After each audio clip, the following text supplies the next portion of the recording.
Yeah, it's a kind of, it's a laser-like look at a life where you point the laser at, in this case, 3 episodes. The launch of the 1984, 1988, and 1998. The launch of 3 different products in his work, but it's a laser-like intensity that allows you to actually focus on. And you pick up through the entertainment, through the exhilaration of the language and the relationships, you pick up the same information you need to pick up about a character, which is that what is this man who has forged the future, who has invented the future, what does that cost? You know, what does it cost him? What's it cost those who love him, around him? What's it cost them for him to do that? And ultimately, obviously, you arrive at some kind of redemption because he has the self-knowledge to recognise that he may have made the most beautiful things in the world, but he himself is poorly made, and he achieves that through his daughter, of course, and ultimately, although it's about all these products and launches and stuff, it's actually about the relationships with these people, his work wife Joanna Hoffman, his father figure Sculley, his buddy Woz, and obviously ultimately his daughter Lisa.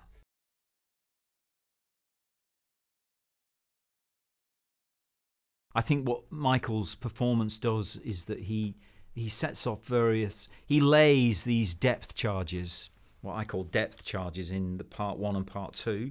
He lays them ready and waiting, and they begin to resonate and bounce and explode as he disintegrates in Act 3, really. So it's a great performance because you do move with him. You sense that kind of energy. I mean, it's exciting. It's a bit intimidating, a bit scary as he tries to create this, basically forge a creationist myth in Act 1 about this computer, which is, he says it's the most important thing other than World War II. It's like, what? Did he just say that? Bang, like that.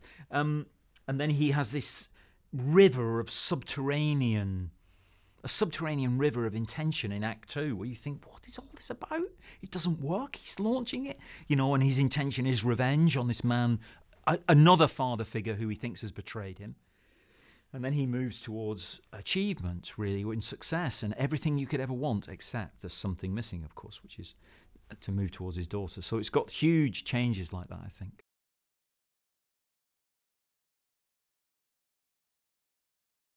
Oh, I couldn't believe how, what he did was he went away. So we met in Australia and we read it through together a couple of times, and then he went away and he didn't learn it, he just absorbed it in a way that it's his.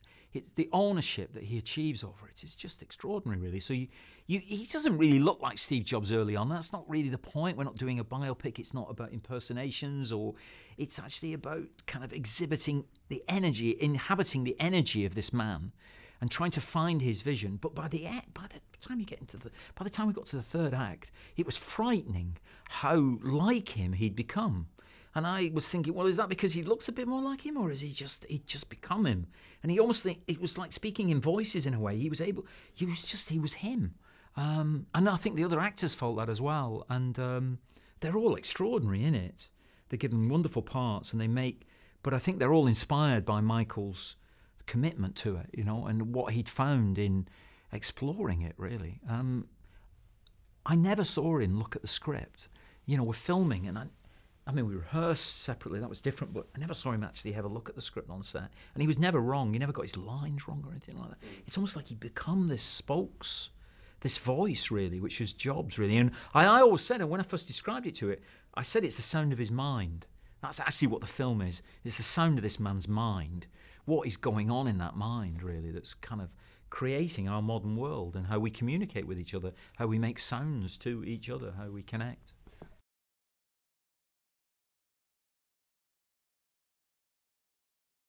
Well, I think that's why these kind of films are important, that we're trying to hold them to account now, because the acceleration that they're producing, they're just moving out of our sphere. When you hear that these companies are worth more than most of the other countries in the world, there's only a few countries that are worth more than Apple. You go, what? They're just accelerating out of control, and we have to harness them. We have to pull them back and go, no, they're part of us. They represent us.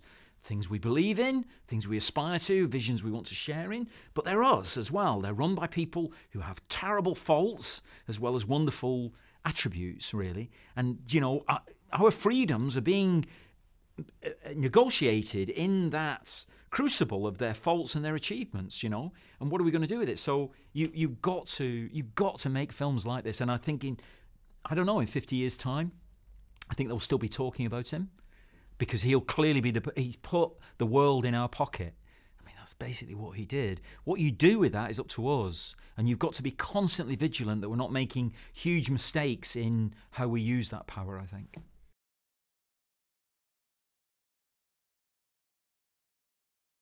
It was an Apple II, yeah. That was the first one which is interesting, because I'm a big believer in Woz's argument in the film that it's not binary. You can be decent and gifted at the same time. Yeah. And he was kind of desperately trying to get him to acknowledge the role of the Apple II in the whole of this, and he wouldn't, because and that, I think it illustrates it. He's unable. He cannot. He's forging the future. He cannot look back. He refuses adamantly to look back. So he will not acknowledge the past, and that includes his daughter, of course, because he's just trying to create this new child, really, as he sees it. But it's Woz who says you can actually, it's possible actually, to do those two things at the same time. So I'm a big Woz fan, and so it's interesting. My first one was his computer, the Apple II.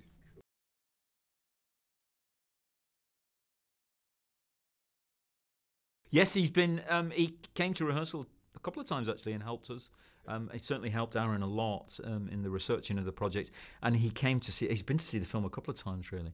And I think he speaks his mind. He says what he thinks. He's quite, because listen. This is the man who invented the personal computer. He's not going to kowtow to anybody and say what people want him to say.